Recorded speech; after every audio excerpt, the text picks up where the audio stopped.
Si je te demande de me dire le disciple le moins aimé parmi tous les disciples de Jésus, qu'est-ce que tu me diras? Oui, la majorité me diront Judas Iscariote. Mais est-ce que tu sais que Judas Iscariote a fait un travail très important? Tu sais, nos amis nous accompagnent où on veut aller, mais nos ennemis ou les traites nous conduisent là où on doit aller. Jésus devait aller à la croix pour le pardon de nos péchés.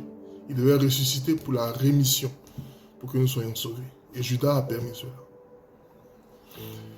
Judas Iscariote, il a fait ça pourquoi? C'est ça la question. D'aucuns diront qu'il a fait tout cela parce qu'il était cupide. Il volait dans la caisse parce que c'était lui le trésorier. Quand Jésus a dit « je vais mourir », Judas a dit « mais je gagne mon argent dans les caisses de l'église, dans les caisses de Jésus. Maintenant, que sera de moi? Que sera mon futur ?» Et c'est comme ça que Judas a décidé de vendre Jésus. Et avec cet argent-là, d'investir dans l'immobilier, comme on dit. Il a acheté un terrain. Et comme l'argent mal acquis ne profite jamais, Judas a eu du remords. Il s'est pendu dans son propre terrain avant même d'avoir bâti quelque chose. Au fait, la réalité, c'est que Judas avait un problème que beaucoup de croyants ont aujourd'hui et qui est très dangereux. C'est le manque de conscience de l'éternité. Le plus important, ce n'est pas notre vie sur la terre. Nous sommes de passage.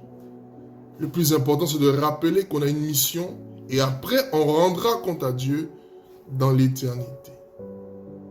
Mais quand tu as oublié que le plus important, c'est le ciel et non la terre, c'est là qu'il y a des animosités, c'est là qu'il y a des guéguerres, c'est là qu'il y a la cupidité, c'est là que tu es un candidat pour la traîtrise, un candidat pour le blasphème du nom de Jésus.